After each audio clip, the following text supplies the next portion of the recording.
É mais ou menos assim: em nome dos pastores da cidade, seja bem-vindo a essa cidade, e nós abençoamos a sua vida, lhe recebemos com apreço, e que você possa derramar o vaso de alabastro que você trouxe para derramar na presença de Jesus e com esse povo lindo nesta noite. Deus abençoe, meu filho.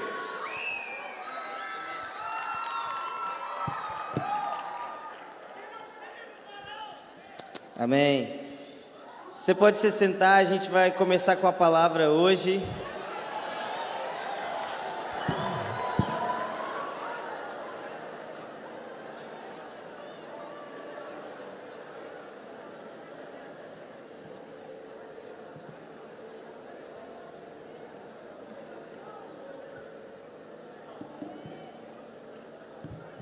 Amém. Se puderem acender as luzes para eu ver o pessoal, por favor. Amém. Vocês estão felizes hoje?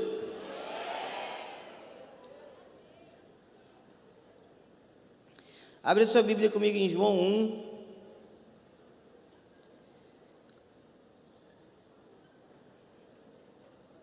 Amém. Quem aqui não é de Belém? Levanta a mão. Paragominas.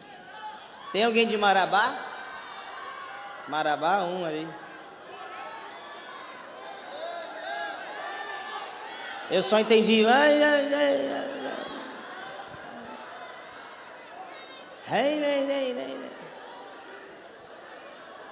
Amém. Irmãos, você abriu aí em João 1? Abriu? Para as pessoas que não me conhecem, eu sou o Alessandro, eu sou casado com a Bruna Vilas Boas. Nós temos duas filhas, Ana Júlia e Maria Luísa, e a Lucy, que vai nascer agora em novembro. Nós moramos, atualmente a gente mora em Londres, a gente está plantando uma igreja lá, mas nós somos pastores também de uma igreja chamada One. E aqui perto de vocês, não tão perto, mas lá no Maranhão, Imperatriz, a gente está plantando a nossa primeira igreja para o lado norte do país. Então, esse é um pouquinho da gente, um pouquinho do que a gente faz. Eu estou muito feliz de estar aqui com vocês. Eu já estive em Belém algumas vezes. Uma das nossas líderes no Rio de Janeiro, ela é de Belém. Eu conheci ela numa ministração como essa, orei por ela, ela sentiu de mudar para o Rio de Janeiro na época, se casou lá na nossa igreja e hoje ela é uma das líderes na igreja do Rio de Janeiro. Uma coisa que eu queria pedir muito para vocês, pode ser? Vocês estão felizes? Eu queria muito pedir para vocês que essa noite fosse além dos vídeos e das fotos. Amém? Eu sei que vocês me entendam muito bem, eu sei que vocês estão felizes de estar aqui, eu sei que muitos de vocês realmente admiram aquilo que a gente faz, mas é muito fácil a gente perder aquilo que Deus pode fazer nessa noite, por causa de... Amém? Amém? Então, se você realmente aprecia aquilo que a gente vive, e se você realmente nos acha homem de Deus, nos trate como homem de Deus e não como um popstar. Amém? Ok. Eu queria que essa noite você me tratasse como um irmão que ama Jesus como você. Beleza? Se isso acontecer, a gente vai ter uma boa noite. Amém? Você abriu em João 1?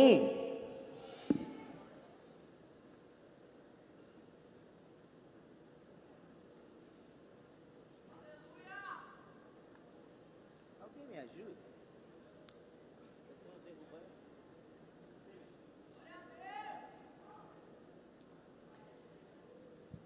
Amém, irmãos? Vamos ler João 1, do versículo 1 ao versículo 5. Diz assim: no princípio era o Verbo, e o Verbo estava com Deus, e o Verbo era Deus. Ele estava no princípio com Deus, e todas as coisas foram feitas por intermédio dele. E sem ele, nada do que foi feito se fez. A vida estava nele, e ele era a luz dos homens. A luz resplandece nas trevas, e as trevas não prevaleceram contra ela. Amém. Feche seus olhos. Espírito Santo, revela-nos as profundezas de Deus nessa noite.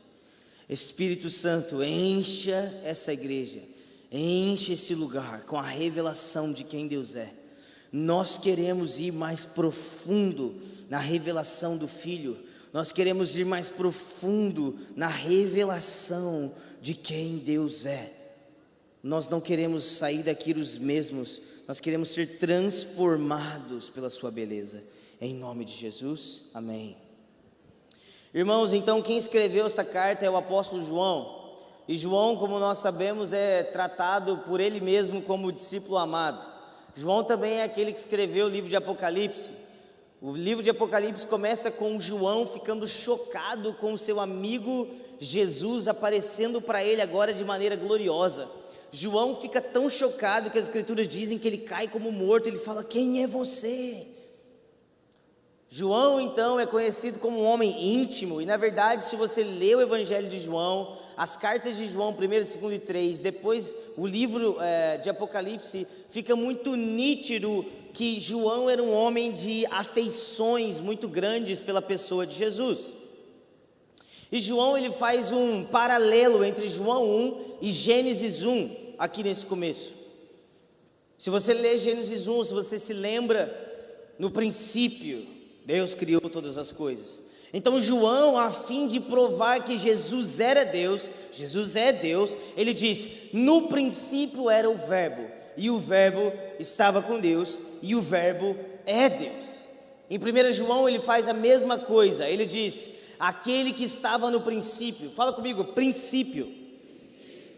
Essa palavra princípio no grego não tem como conotação apenas começo, mas ela tem conotação de fonte. Então fala comigo, fonte. Amém? Então o que João está dizendo é: Cristo é a fonte de todas as coisas. O que é diferente de dizer que ele estava no princípio. Porque dizer que alguém estava no princípio é dizer que ela conhece todas as coisas, mas não que ela é a razão pela qual todas as coisas existem. Amém? Então o que João está nos ensinando aqui é: Cristo é Deus. E irmãos, deixa eu te falar uma coisa, isso parece muito básico, mas de fato não é. Porque o que nos separa de qualquer outra fé em Jesus é que nós cremos que Jesus é o Filho unigênito do Pai, que Jesus é Deus, que Ele encarnou para nos revelar o coração do Pai. Amém? Amém? É impossível ser salvo sem crer que Cristo é o Filho de Deus. Amém? Agora, a pergunta é: o que era antes do princípio? Hoje eu quero falar com vocês sobre os prazeres de Deus. Hoje eu quero falar com vocês sobre o amor que Deus Pai tem pelo seu Filho.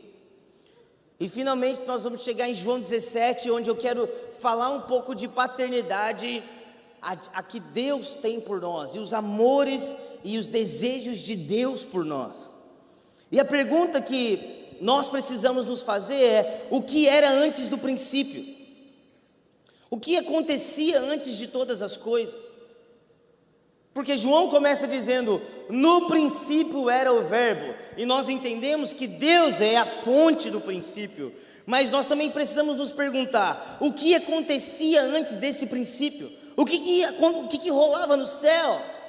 O que rolava no trono? Estão felizes ainda? Irmãos, a nossa rasa concepção de quem Deus é o que nos faz ficar rodando em círculos na vida evangélica.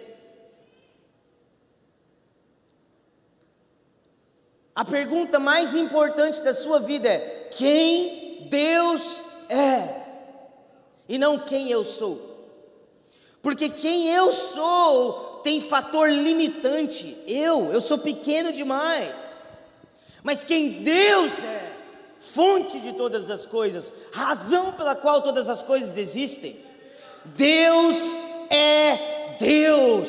Quando Moisés chega para Deus e diz assim: o que eu vou dizer para Faraó a respeito de ti? Deus diz para Moisés, falou assim: eu sou o que sou. Deus é autossuficiente. A fonte de Deus é o próprio Deus. Não existe fim, não existe nada que Deus precise. Preste atenção em mim. Não existe nada nessa noite que você traz diante de Deus que não tenha vindo de Deus. Por isso que é arrogância de nossa parte competir ministerialmente. Quem tem mais unção? O meu chamado é muito grande. Arrogância, na verdade, é muito raso. Por nos satisfazermos com a pergunta de quem sou eu, a gente se priva da verdadeira pergunta: quem Deus é? Quem Ele é? Então ficamos distraídos e entramos num ciclo de evangeliquez. Damos a paz do Senhor, mas não vivemos em paz. Fazemos um tanto de coisa, mas não estamos fazendo nada. Servimos no ministério, servimos na conferência, servimos no ministério Kids, não sei o que lá, não sei o que lá, não sei o que lá, pregamos nas ruas e tudo mais. A pergunta é: quando encontraremos verdadeiro propósito para o que estamos fazendo? Porque no fim dos nossos eventos, deitamos na nossa cama e a gente sente uma espécie de alívio momentâneo. Então a gente sente uma semana de: uau, eu fiz algo incrível. Na próxima semana você já fica: o que eu estou fazendo da minha vida? E é muito mais de que eu pequei com meu namoradinho, é muito mais de que a minha empresa não vai bem, eu estou perdido, eu não encontrei propósito para a minha vida. E se você é crente há 10 anos e está olhando para mim achando que essa é uma palavra evangelística, você está errado. Eu estou pregando para você.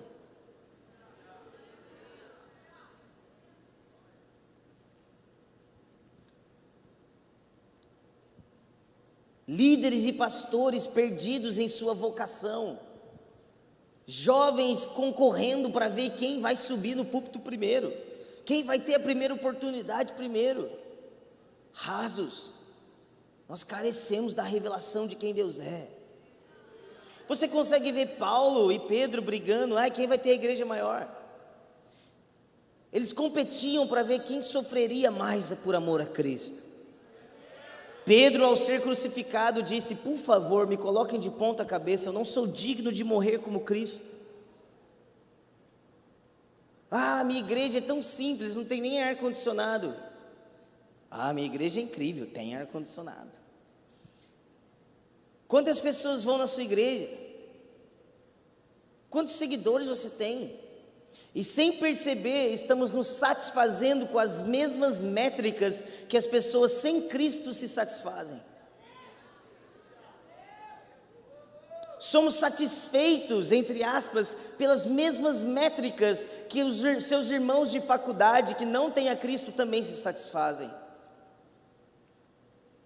Você também quer dinheiro, você também quer números, você também quer autopromoção. O que era antes do princípio? Irmãos, a glória irradiante de Deus, a majestade do Senhor precisa humilhar você. Irmãos, deixa eu te falar uma coisa: o que acontece quando você vai diante de um lugar maravilhoso, uma natureza maravilhosa? Eu sei que no norte tem muito. Então você chega diante de um rio maravilhoso e você está lá no seu pequeno barquinho. O que você sente? É tão grande, eu sou tão pequeno. Ou seja, quanto mais nos inflamos, quanto mais nos sentimos grandes, é porque os nossos olhares estão perdidos. Nós não estamos olhando para o que é grande mesmo.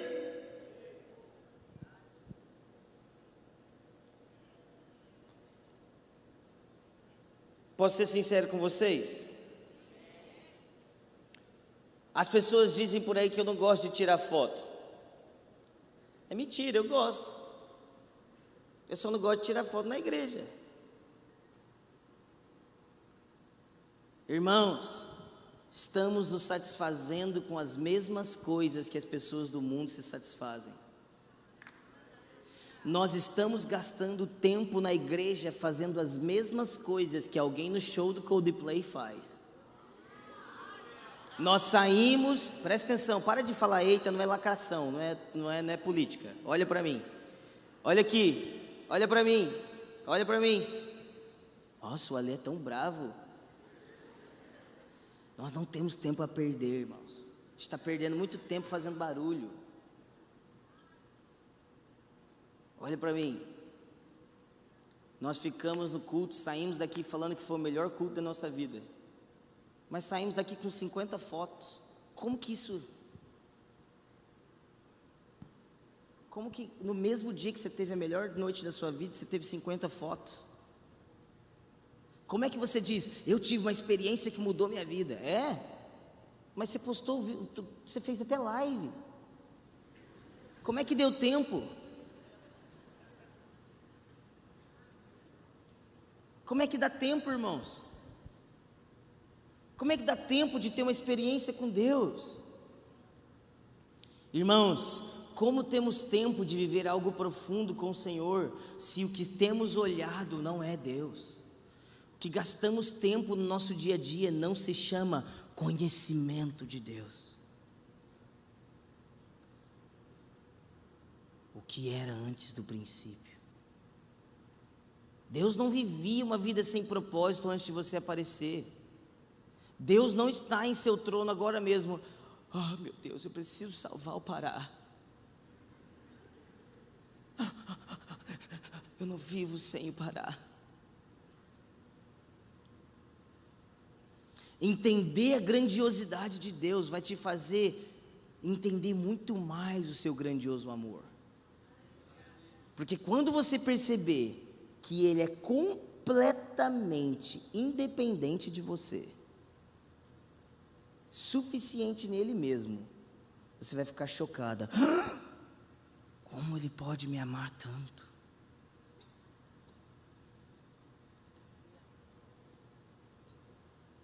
Por Deus ser o único ser livre, Ele é o único que ama verdadeiramente. Porque quando Ele te ama, Ele não espera nada de você. Por mais que eu tente muito, todas as vezes que eu expresso o meu amor pela minha esposa, eu espero algo dela. Eu espero que ela expresse de novo, eu espero que ela seja paciente comigo, ou sei lá. Mas Deus, por ser completamente livre, Ele não depende de nada. Ele apenas te ama. Quando entendemos quão grande, entendemos quão amados. Então somos esmagados de misericórdia e graça. Deus, como eu vou gastar a minha vida por outra coisa? Mostra-me o Pai. O que era antes do princípio, irmãos? Abre comigo em João 17, versículo 24.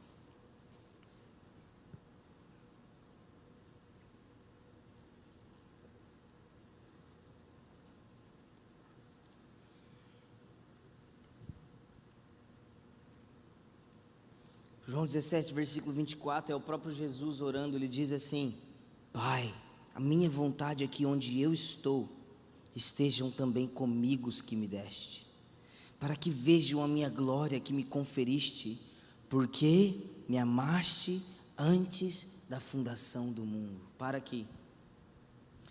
Antes de todas as coisas, Deus era Deus.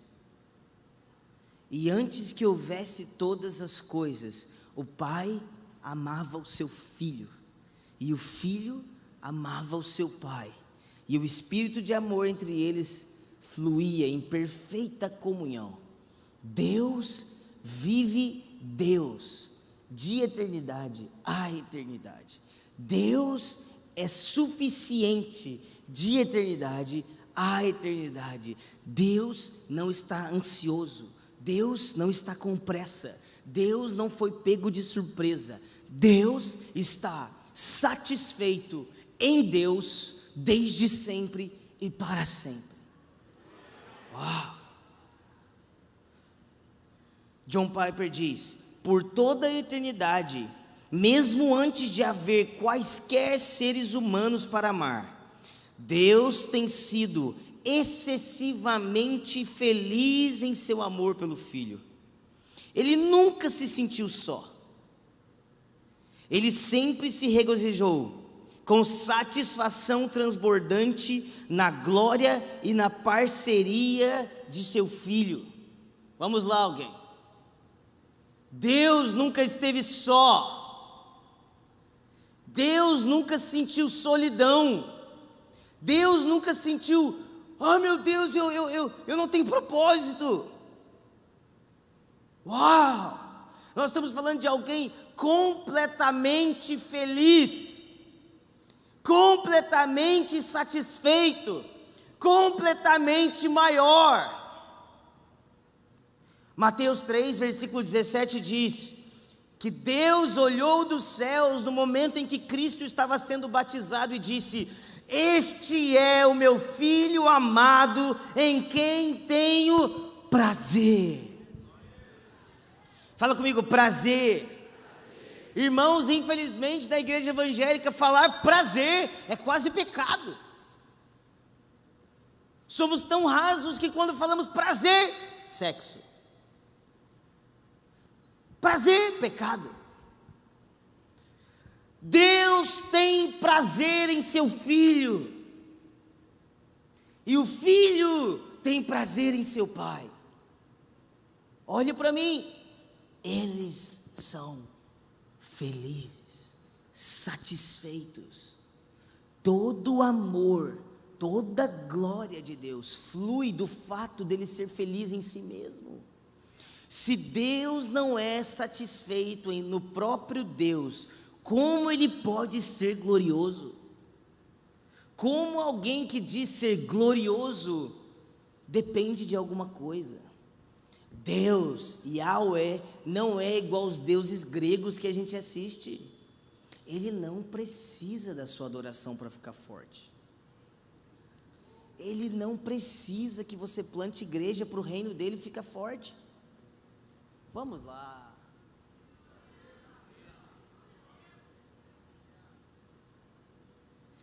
Deus não está em seu trono agora mesmo. Por favor, façam alguma coisa, eu estou ficando fraquinho. Satisfeito, completo, feliz. Uau! Deus não ama o seu Filho como Ele nos ama. John Piper diz que não existe nada que Deus ame mais do que o seu Filho. Em qual o sentido que eu quero dizer isso? Porque eu vou ler João 17 que Deus fala que nos ama da mesma maneira que amou o seu Filho. Mas o que eu quero dizer quando eu digo que Deus não te ama como Ele ama o Filho? Porque Deus tem prazer em seu Filho de maneira completa. Irmãos, olha aqui para mim. Meu nome é Alessandro. Todas as vezes que Deus olha para mim, Ele precisa ser misericordioso, gracioso, perdoador. Todas as vezes. Todas. Por mais que o Filho tenha me cobrido com seu sangue, Deus ainda olha para o Alessandro e sabe, ele é impaciente. Ele é isso, ele é aquilo. Mas quando Deus olha para Jesus, ele apenas... Uau. Não existe nenhuma coisa que Cristo não satisfaça Deus Pai. Vamos lá, alguém.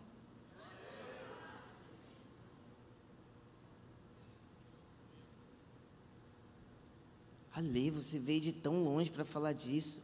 Sim. Você não vai profetizar? Não. Mas você não vai falar que a gente tem um grande chamado? Não. Cristo.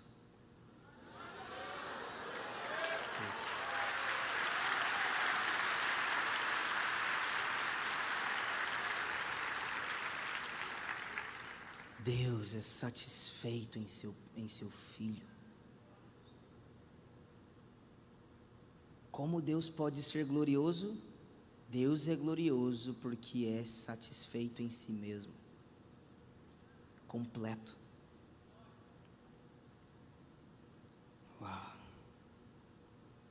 Abre comigo em João 17, vocês já estão aí, mas no versículo 21.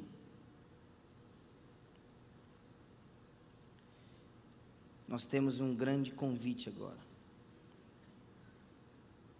Vamos ler do 20, 17, versículo 20. Jesus ainda dizendo: não rogo somente por estes, mas também por aqueles que vierem a crer em mim, por intermédio da sua palavra, a fim de que todos sejam um. E como és tu, ó Pai, em mim e eu em ti, também sejam eles em nós, para que o mundo creia que tu me enviastes. Vamos parar aqui. Uau!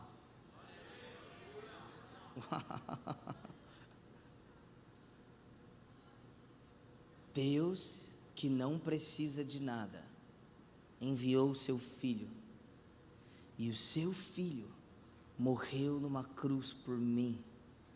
E quando ele estava fazendo isso, Deus sentiu dor e alegria. Deus sentiu dor porque era o seu Filho morrendo, e alegria porque através do sacrifício do seu Filho, ele poderia te salvar e me salvar. Presta atenção. E finalmente nós temos o convite de João 17 diante da gente. O mais alto dom que você pode receber. Jesus diz: Pai, vocês se lembram da alegria que Deus experimenta em si mesmo, do relacionamento que Deus experimenta em si mesmo? Mike Bickle chama isso a comunhão dos corações ardentes. Deus amando Deus eternamente, de maneira ardente. Agora em João 17, Jesus diz assim: Pai, faça eles experimentar. Eu quero vir aqui. Pai, faça eles viver, experimentar, estar no mesmo lugar que eu estou em ti. Oh! Jesus não diz: ei, olha para mim. Jesus não diz: Pai, por favor, melhora a vida deles. Pai, por favor, eles andam de carro simples, dá um carro melhor. Pai, por favor, está muito calor. Jesus diz: Pai, faça-os experimentar da mesma unidade que eu tenho em ti. Ei! Irmãos, existe um convite divino. Ei, vem estar comigo onde eu estou, vem me conhecer, vem desfrutar de eterna comunhão, vem desfrutar de eterna satisfação. Fala comigo assim: Cristo, fonte de prazer. Irmãos, Cristo, a revelação de quem Deus é fonte inesgotável de prazer, é fonte inesgotável de saciação. Deus é paradoxo, Deus é satisfação que te esvazia. Deus é pão que te dá fome. Não, você não consegue ter outra coisa. Vamos continuar lendo. Vocês estão felizes? Versículo 24. Pai, a minha vontade é que onde eu estou, eles estejam também comigo os que me deste, para que vejam a minha glória que me conferiste porque me amaste antes da fundação do mundo. Pai justo, o mundo não te conheceu, eu porém te conheci, e também estes compreenderam que tu me enviaste. Eu lhes fiz conhecer o teu nome, e o farei conhecer, olha isso, a fim de que o amor com que me amaste esteja neles, e eu neles esteja. Uau! Uau! Jesus falou que por intermédio do Filho, eu posso ser amado por Deus com o mesmo amor que Deus ama o seu próprio Filho. Eu posso desfrutar de comunhão com Deus que criou todas as coisas. Tiago diz: se acheguem a Deus e Deus se achegará a vós. Jeremias diz: buscar-me-eis e me achareis se vocês me buscarem de todo o coração. Paulo diz: bendito é Deus que me chamou para a comunhão com teu Filho. João 17, versículo 3, Jesus diz: a vida eterna é conhecer a Deus. Meu Deus, existe uma boa nova que é muito maior do que ter uma vida melhor, do que participar de uma conferência boa.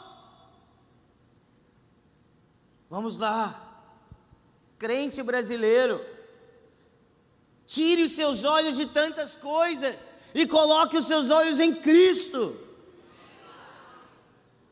Eu vou aplicar um pouco a mensagem agora, e então nós vamos entrar para o momento de adoração.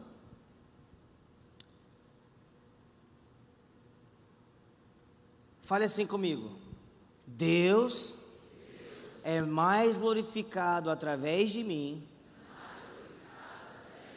quando eu sou mais satisfeito nele. Fala de novo: Deus é mais glorificado através de mim quando eu sou mais satisfeito nele. Irmãos, por estarmos insatisfeitos, postamos o que postamos.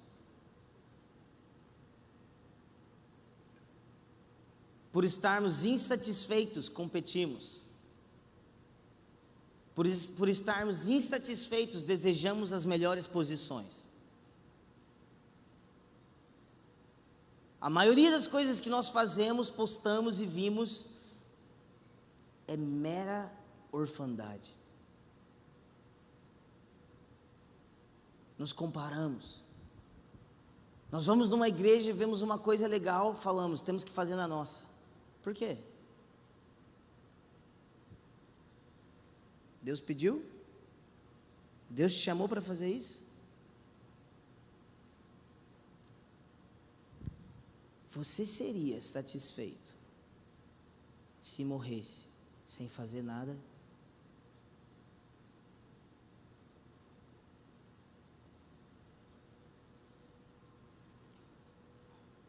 As Escrituras dizem que naquele dia ficaremos frustrados. Muitos dirão: Senhor, eu fiz. E Jesus dirá: eu não te conheço. John Wesley dizia: Deus, se for para me colocar pregando para uma multidão, ou limpando um banheiro, ou cuidando dos meus filhos, usa-me para a tua glória. Irmãos, olha aqui para mim. Minha irmãzinha, você morreria feliz sendo conhecida como mãe?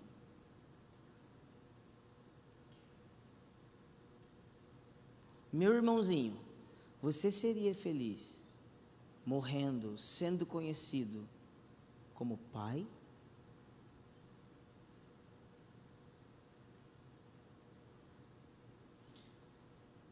Porque a nossa satisfação não está no que fazemos, mas está no amor glorioso de Deus. Ele me amou, Ele me salvou, Ele me escolheu antes da fundação do mundo para ser filho.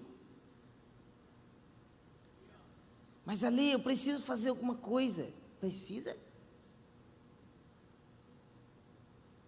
Porque não me parece que as Escrituras estão dizendo preciso de vocês. Mas o que me parece é que as Escrituras estão nos convidando a participarmos da comunhão de Deus, enquanto Ele mesmo opera o seu plano. Estão felizes ainda? Deus é mais glorificado em nós quando nós estamos mais satisfeitos nele. Jesus disse: eu não vos deixarei órfãos. Por que nos comportamos como órfãos?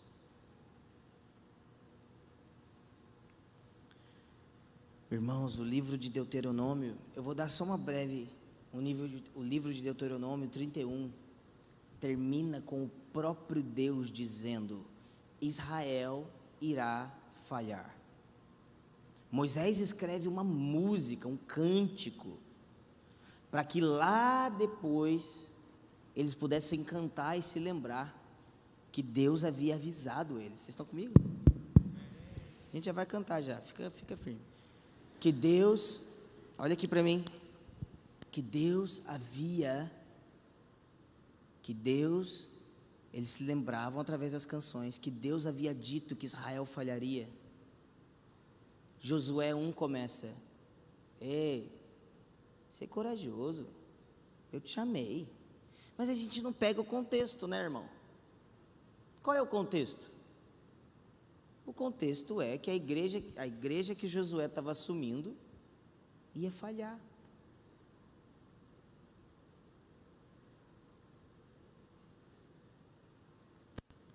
Olha para mim. E se Deus te escolher para falhar, para que através da sua falha Ele glorifique o seu nome na igreja? Vamos lá, alguém. E se Deus te escolher para errar, para que através do seu erro as pessoas aprendam a fazer certo? Porque afinal de contas você é amado por Deus, é uma obra, Deus te escolheu para fazer uma obra. Vamos lá. Duras são as palavras, né?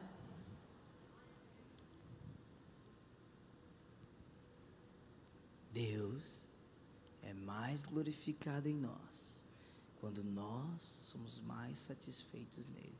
Aí você fala assim: isso é papo de quem não faz nada, isso é papo de quem fica sentado no sofá. Não. A satisfação em Deus não se parece com busca em felicidade terrena. Eu te garanto, quanto mais insatisfeito, mais concessões você abre no seu ministério. Os líderes e pastores sabem do que eu estou falando. Quanto mais insatisfeito você é, mais você abre concessões na sua mensagem. Ah, não vou falar isso não, que isso ofende fulano, eles vão me tirar desse circuito. Não vou fazer isso não, que se ofende ciclano. Deus é mais glorificado em você quando você é mais satisfeito nele. Porque ser satisfeito em Deus vai te tirar toda a expectativa humana, todo o temor de homens. Você não se importa se você foi chamado para pregar, para limpar, para ir para a África, para a Europa, para a Ásia, para Jerusalém, para o Brasil, para a Argentina. Tudo é a mesma coisa. Deus é mais glorificado em mim quando eu sou mais satisfeito nele.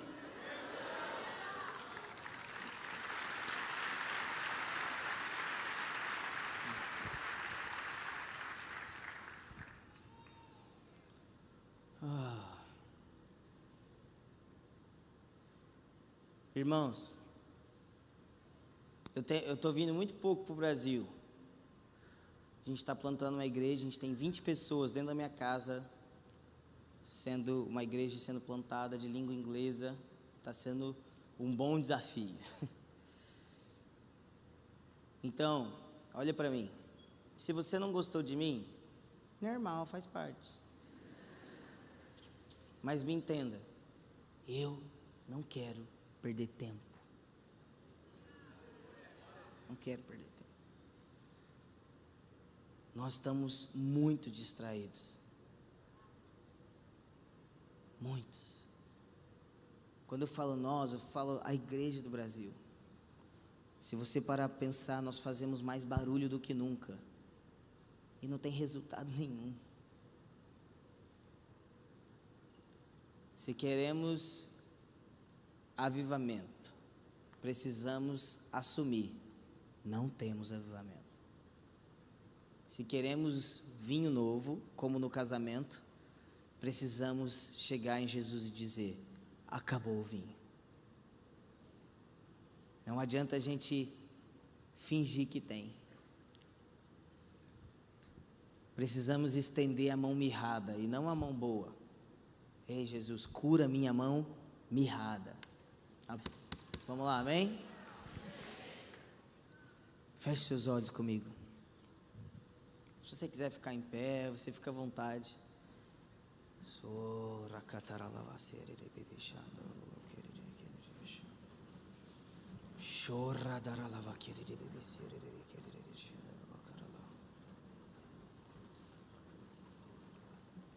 Feche seus olhos.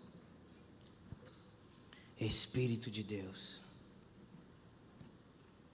Espírito de Deus.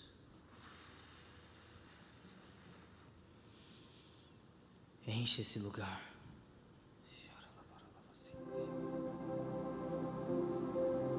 Espírito.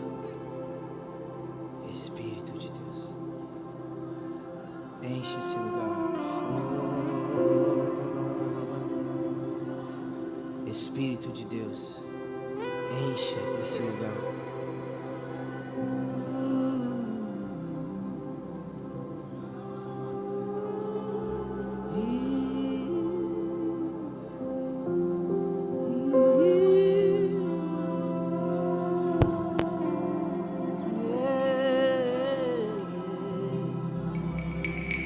Começa a reposicionar os seus olhares nessa noite.